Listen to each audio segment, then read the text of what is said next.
Olá, meu amigo, tudo bem? Hoje a gente vai bater um papo sobre o inquérito policial.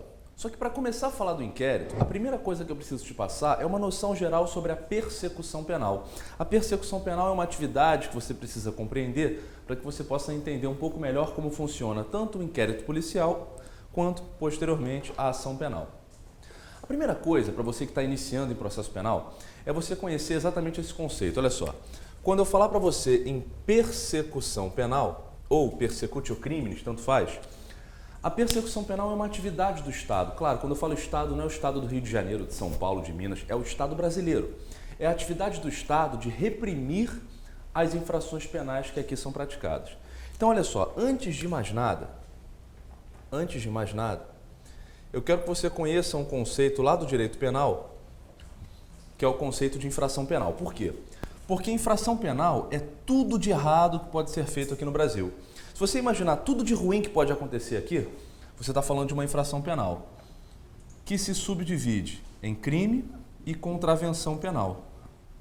A contravenção penal é tudo aquilo previsto no Decreto-Lei 3688 de 41, a nossa lei de contravenções penais. Então, as contravenções e os crimes formam as infrações penais.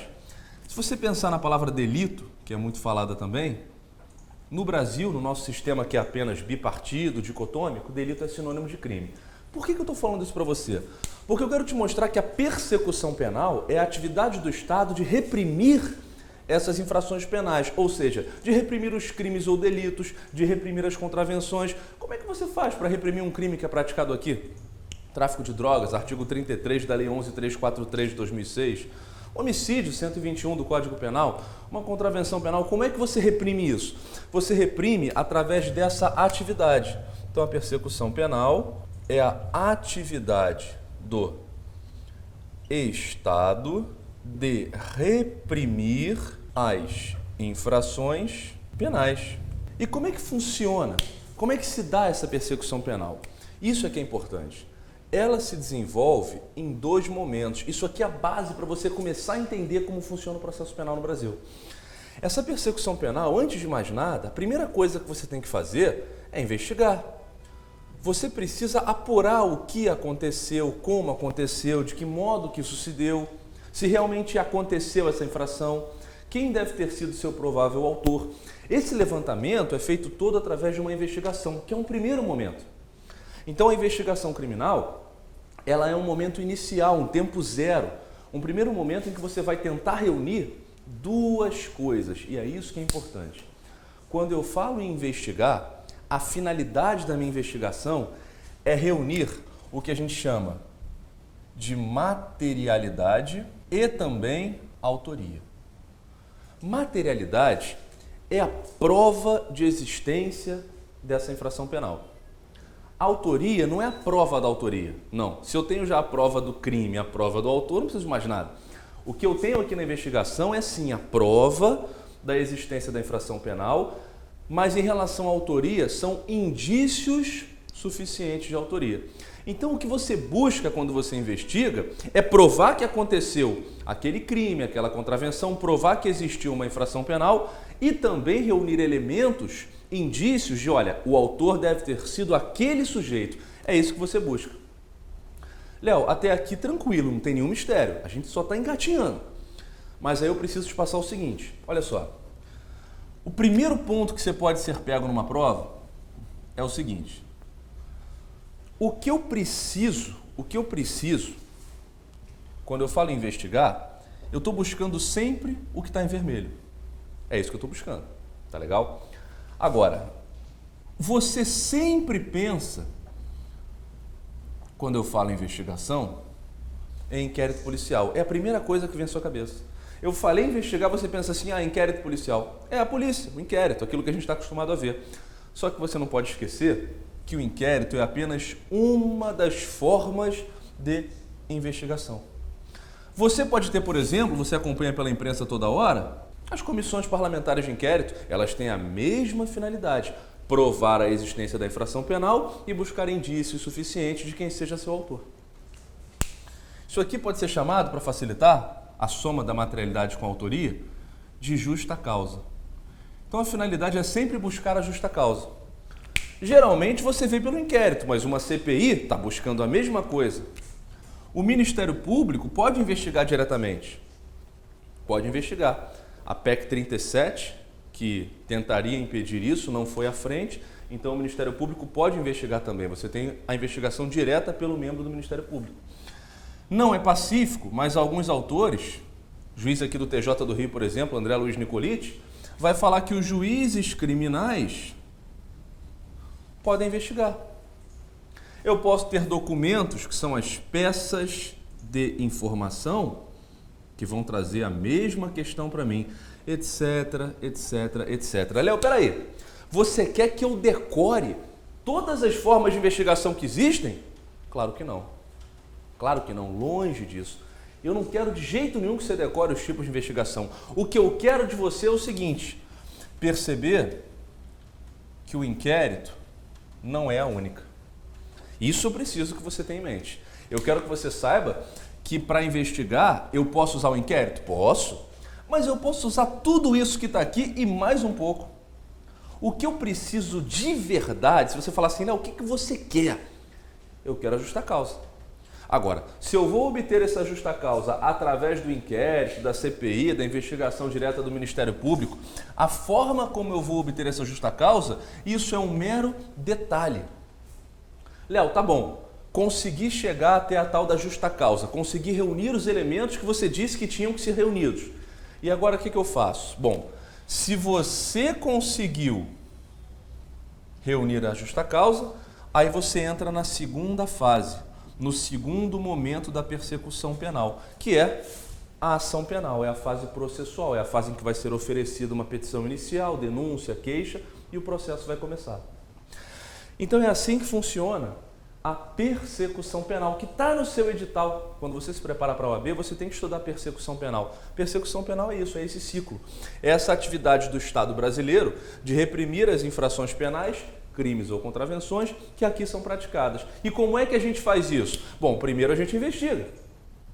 Para quê? Para reunir a justa causa.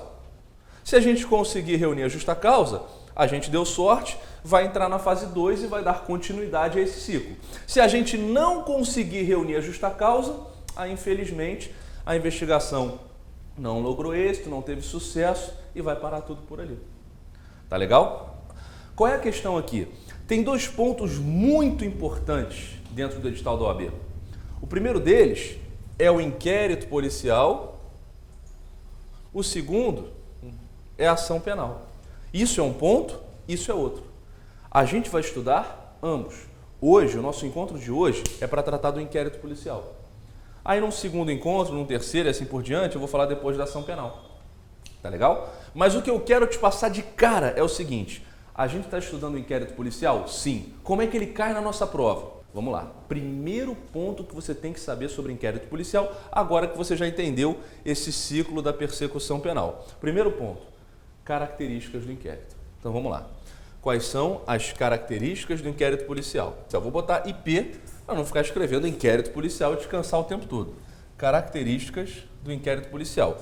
A primeira delas, que você já vai encontrar em prova, já caiu várias vezes, diz que o inquérito é dispensável ou prescindível. Eu podia chegar para você e falar o seguinte, meu amigo, decora, o inquérito é dispensável ou prescindível. Decora isso que está tudo certo. Eu podia fazer isso contigo, mas eu não vou fazer, não tenho coragem de fazer isso. Eu prefiro que você chegue à mesma conclusão que eu cheguei raciocinando. Olha só, pensa comigo, o que eu preciso para processar alguém criminalmente? O que eu preciso para ingressar com uma ação penal, para começar um processo, para entrar com uma ação criminal contra você? Eu preciso do inquérito ou eu preciso da justa causa? O que é necessário para ingressar na fase 2, que eu acabei de te mostrar? Ah, Léo, você falou que para ingressar na fase 2, para processar, para entrar com uma ação penal, seja ela através de uma denúncia, através de uma queixa, não importa, isso a gente vê daqui a pouco, mas para entrar com uma ação penal, eu preciso ter a justa causa, esse lastro probatório mínimo que tem a prova da materialidade, ou seja, a prova da existência da infração penal, e os indícios suficientes de autoria, ou seja, os indícios suficientes de quem a tenha praticado. É disso que eu preciso. Mas vem cá, isso aqui só pode ser obtido através do inquérito? Não. Isso aqui que eu preciso para entrar com a ação penal, eu posso obter pelo inquérito, CPI, MP, etc, etc, etc, etc, etc. Então, na verdade, o inquérito policial, ele é totalmente o quê? Dispensável. Prescindível, cuidado para não trocar, né? Imprescindível é aquilo que eu preciso. Prescindível é o que eu não preciso. O inquérito é dispensável ou prescindível. Por quê? Porque ele não é essencial ao oferecimento da ação penal. Eu não preciso ter inquérito para ingressar com uma ação penal. É complicado eu, na qualidade de policial civil aqui no Rio de Janeiro, virar para você e falar que o inquérito não serve para nada. Mas eu tenho que falar. É verdade, o inquérito não serve para nada. Porque no final das contas, se eu conseguir a materialidade de autoria por outros meios, para que eu vou instaurar um inquérito? Ele é totalmente desnecessário, ele é apenas uma das formas de me trazer o que eu precisava. Então, ele é dispensável ou prescindível por quê?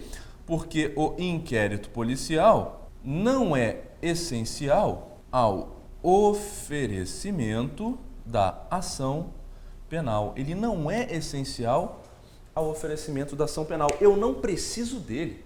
Se eu obtiver a materialidade de autoria por ele, ótimo. Mas se eu obtiver por outros meios, ótimo também. Olha só, imagine que você tenha detestado a minha aula. Você não gosta de mim como pessoa, como professor, não gosta de jeito nenhum de mim. Aí você escreve uma carta e me xinga de vários nomes, me ofende de várias formas, me xinga de tudo que você pode imaginar. Aí você assina essa carta e me entrega. Olha só, os xingamentos que estão naquele papel, aquelas ofensas materializadas naquele papel, são a prova de um crime de injúria. Artigo 140 do Código Penal. Quando você ofende alguém em sua dignidade ou decoro. É quando você emite uma opinião ofensiva, que pode ser verdadeira ou falsa, não importa. Mas em penal, a gente verifica isso com calma. O importante é, aquele papel, com todos aqueles xingamentos que você faz em relação a mim, já são a prova de um crime de injúria. A prova de um crime do artigo 140 do Código Penal. E quando você assinou, eu já tenho indícios de quem seja o autor daquela injúria. Eu já tenho, então, naquele papel a prova do crime e os indícios de quem seja seu autor. Eu vou levar esse papel na delegacia? Para quê? Vai instaurar um inquérito? Para quê? Se eu já tenho exatamente a justa causa. Eu te processo direto. Eu vou direto ingressar com a ação penal. Percebeu? Eu já tenho o que eu precisava para processar. Eu não preciso do inquérito. Então, a primeira característica do inquérito cobrado em prova é que o inquérito não é essencial ao oferecimento da ação penal. Por que você erra isso em prova? Por causa da segunda característica, que fala que o inquérito é indisponível. É complicado falar que o inquérito é indisponível, porque, peraí, eu acabei de falar que ele é dispensável. Então, se ele é dispensável, ele tem que ser disponível, né? Não é isso? Veja, tem nada a ver uma coisa com a outra. Você consegue conviver perfeitamente com essas duas características. Ele é dispensável porque eu não preciso dele. Mas olha só, uma vez instaurado, aí não tem volta. Se eu instaurar, se eu começar, se eu der início ao inquérito policial, aí eu não tenho como parar. Por quê? Porque o delegado de polícia, ele não pode mandar arquivar os autos de inquérito em nenhuma hipótese. Ele não pode arquivar. Léo, peraí, mas se você começa a investigar, aí você instaura um inquérito, dá início à investigação, faz tudo bonitinho, de repente você vê que você não vai conseguir reunir esses elementos aqui. Você não vai conseguir provar o crime, ou então você não vai conseguir buscar indícios de autoria, ou até não vai conseguir nenhum dos dois. Veja, se você não vai conseguir reunir a justa causa, você não vai poder depois ter um processo, então vai pegar esse inquérito e vai fazer o quê? Vai ficar com ele guardado? Tem que se desfazer. Não, o delegado não pode. É aí que está. O delegado tem que ir até o fim com o inquérito policial. Só quem pode arquivar esse inquérito é o juiz, a pedido do Ministério Público. Mas o delegado nem arquiva nem pede. Percebeu? Por isso que o inquérito é indisponível. Isso aqui você encontra no artigo 17 do Código de Processo Penal. Artigo 17 do CPP, que vai falar o seguinte: a autoridade policial não poderá mandar arquivar autos de inquérito policial. Isso convive perfeitamente. Você só precisa ter em mente essa relação. Olha só, eu preciso ter inquérito? Não. Não preciso. Eu não sou obrigado a instaurar, não preciso. Não preciso não, o inquérito é dispensável. Agora, uma vez instaurado, aí não tem volta. Se você instaurar, você tem que ir até o fim. Você tem que carregar ele nas costas até o final. Porque o delegado não vai poder mandar arquivar. Como é que você encontra isso em prova da OAB? Que eu cansei de ver questão assim, olha, a autoridade policial poderá arquivar o inquérito policial apenas quando estiver extinta a punibilidade. Resposta, errado. Primeiro porque, de acordo com o artigo 61 do Código de Processo Penal, a extinção da punibilidade ela deve ser declarada de ofício, inclusive pelo juiz, na fase do processo. É só na fase processual, não é na fase do inquérito. Então, no inquérito, o delegado não se mete com extinção da punibilidade. Mas isso é até direito penal, embora esteja no CPP. O segundo problema, que é o problema real, é o seguinte: pode estar extinta a punibilidade, pode ser o que for, mas você não instaurou o inquérito? Então vai até o fim. Aí ele começa a trazer várias exceções. Não, quando tiver extinta a punibilidade, pode arquivar. Mentira. Ah, quando houver uma requisição do ministro da Justiça. Mentira. Ele inventa um monte de coisa para ver se você fala, nesse caso aqui deve ser, porque esse cara é importante. Esquece isso. Ele pode botar a exceção que for. O inquérito policial nunca poderá ser arquivado pelo delegado de polícia, em hipótese alguma, porque ele é indisponível. Então você convive perfeitamente com dispensável e indisponível. Dispensável porque eu não preciso dele. Indisponível porque se eu começar eu tenho que ir até o fim. Tá legal? Perfeito. Vamos em frente então. Uma terceira característica do inquérito policial é que ele é sigiloso. E eu já vou te adiantar o seguinte. Nós temos, com algumas ressalvas, porque a doutrina diverge um pouco, mas a gente pode falar que de forma majoritária, quase pacífica, nós temos 8 características do inquérito policial. Eu vou falar as 8 para você, igual escola, faculdade, olha, vamos lá, primeira, segunda, não vou fazer isso. Eu vou te falar as que caem. E as que caem são basicamente 4, com muito boa vontade 5. Tá? Mas essas 3 iniciais aqui são as mais importantes. São aquelas que são objeto de questão toda hora em prova da OAB. Então, muita atenção ao fato de ser dispensável ou prescindível, ao fato de ser indisponível e ao fato de ser sigiloso. Artigo 20 do CPP. Olha só, o artigo 20 vai falar o seguinte para a gente. A autoridade policial, leia-se, delegado de polícia no âmbito estadual, delegado federal no âmbito da União. A autoridade policial deverá assegurar o sigilo necessário à elucidação do fato criminoso. Agora vamos entender. O inquérito é sigiloso por quê? Por 2 motivos. 2 motivos. Primeiro, porque se eu começo a falar demais, se eu começo a abrir a boca e falar o que eu vou fazer, primeiro, eu atrapalho a figura do próprio investigado. É o que a gente chama de função garantista do sigilo. Para pensar comigo. Se eu começo a divulgar o que eu vou fazer e começo a falar sobre o inquérito, eu começo a expor a figura daquela pessoa que está sendo investigada. Ah, Léo, qual o problema de expor aquele sujeito? Ué, o problema é o princípio da presunção de inocência ou não culpabilidade, artigo 5º, inciso 57 da Constituição. Ninguém será considerado culpado antes do trânsito em julgado de uma sentença penal condenatória. Se eu começo a falar, não, porque aí ele foi, estuprou e fez isso e fez aquilo, eu estou expondo uma pessoa que ainda não foi condenada em definitivo. E se essa pessoa não foi condenada em definitivo, eu estou expondo a imagem dela. Aí vamos supor que amanhã ou depois, esse inquérito não vá à frente, eu não consiga reunir a justa causa, ele nem vire processo, ou até vire, mas o sujeito seja absolvido no final das contas. Como é que fica a imagem dele? Porque ele foi absolvido. Mas você vai passar na rua e vai falar assim, é o estuprador ali, olha o estuprador ali, cuidado aí com o estuprador, guarda tua filha para cá. Percebeu o problema? Então você deve manter em sigilo, primeiro para proteger a própria figura do investigado, função garantista. E tem uma segunda, que é a função utilitarista, que é a seguinte: quem abre a boca demais acaba estragando a própria investigação. Se eu falar para você qual vai ser meu próximo passo, qual vai ser minha próxima diligência, minha próxima operação, para onde eu vou, quem que eu vou buscar e quem é meu suspeito principal, acabou, você vai fugir. Você vai destruir a arma do crime, vai fugir, vai se mandar e quando eu chegar lá não vai ter mais ninguém, não vai ter mais nada, as provas sumiram. Então você tem que manter em sigilo, primeiro para não atrapalhar a figura do investigado, segundo para não atrapalhar a própria investigação e dar um tiro no pé.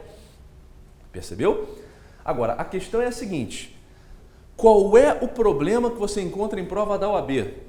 Por que isso cai? Né? Essa é a pergunta principal. Por que esse assunto cai para você? Esse assunto cai para você por 2 motivos. Primeiro, porque você tem uma súmula vinculante número 14, lá do STF, e porque você tem a lei 13.245 de 2016. É por isso que cai. Só por isso. Porque olha só, ele é sigiloso e acabou. Ponto final.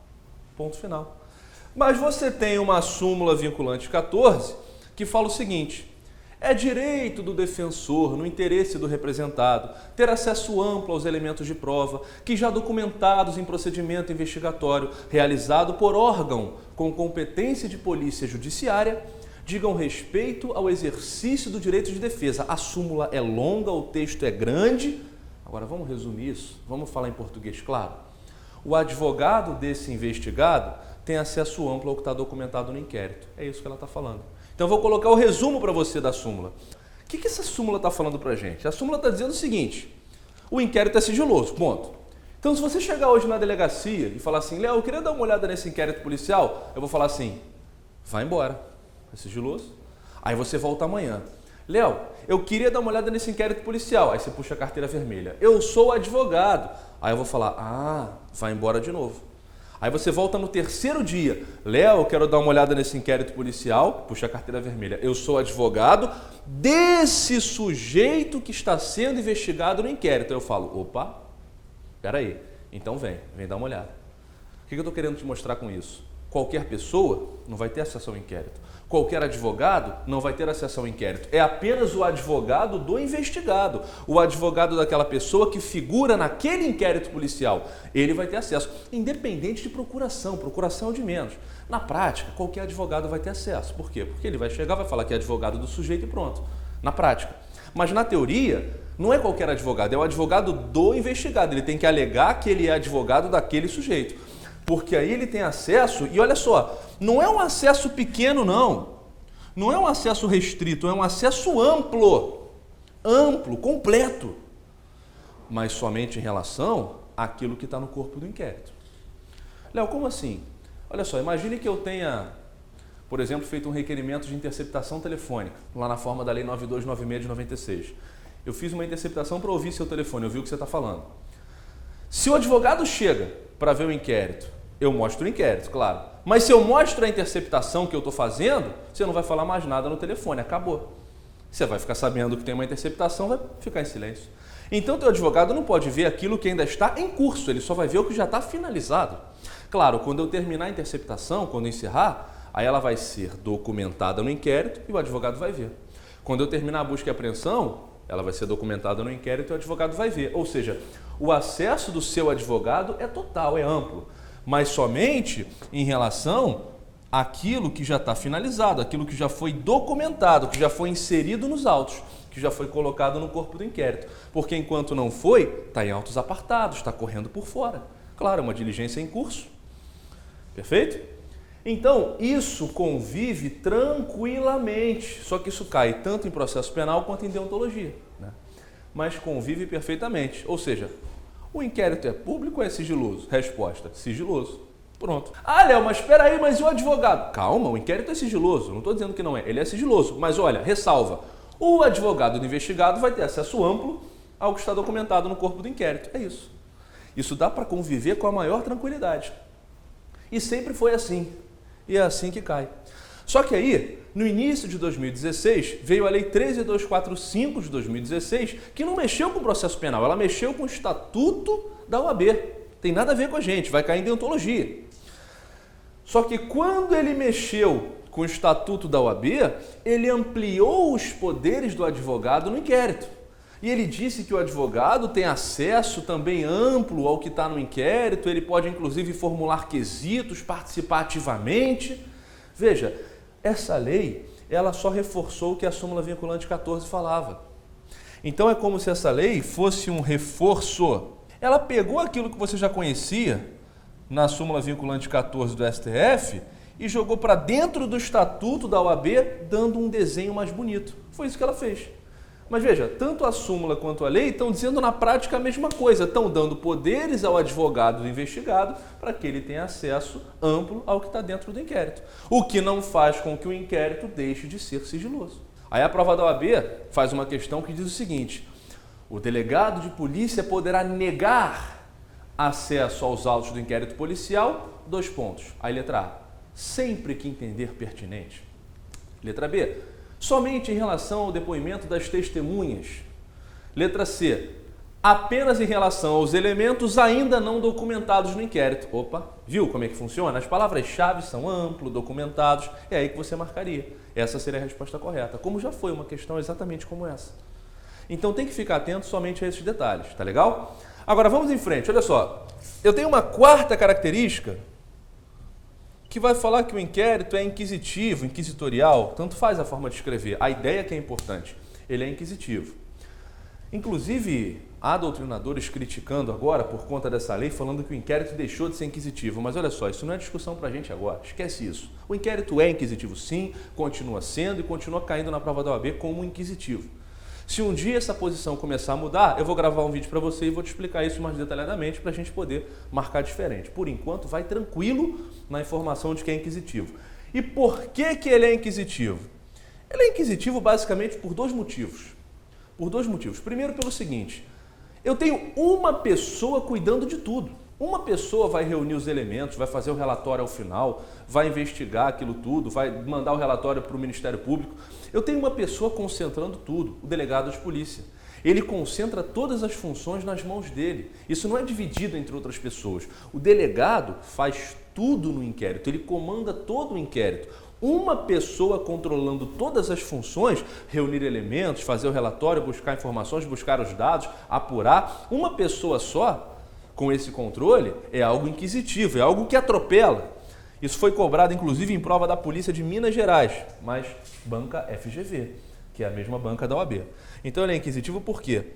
Mas mais do que isso, e aliás, mais importante até do que isso, é o segundo motivo pelo qual ele é inquisitivo, que é o seguinte: o que é contraditório? Contraditório é a possibilidade de você contradizer. Você fala, olha, você disse isso, peraí, não foi assim não, foi assim, ó. Aí você dá a sua versão. É a possibilidade de você ter uma versão contrária, uma versão que vá conflitar com aquela. Isso é contraditório. Você fala, Léo, você roubou. Eu falo, não roubei não. Pronto, contraditório. Você falou, eu falei. 2 versões.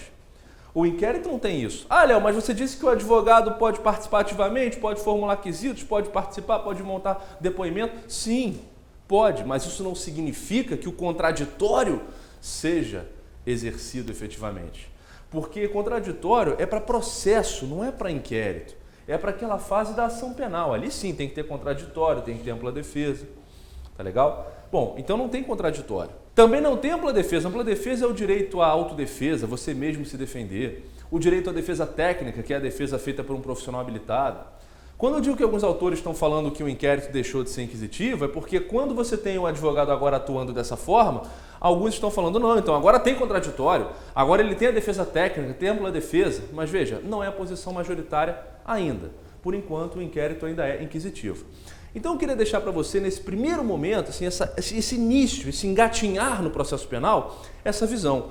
Para poder reprimir as atividades criminosas, contravencionais, tudo aquilo de errado que é feito aqui, as infrações penais, para ser técnico, eu exerço a persecução penal. Primeiro eu investigo, seja pelo inquérito ou por outros meios, mas o importante é, investigo para obter materialidade e autoria. Se eu obtiver com sucesso essa justa causa, isso aqui, esse somatório, aí a gente tem como entrar na segunda fase, que é a fase do processo.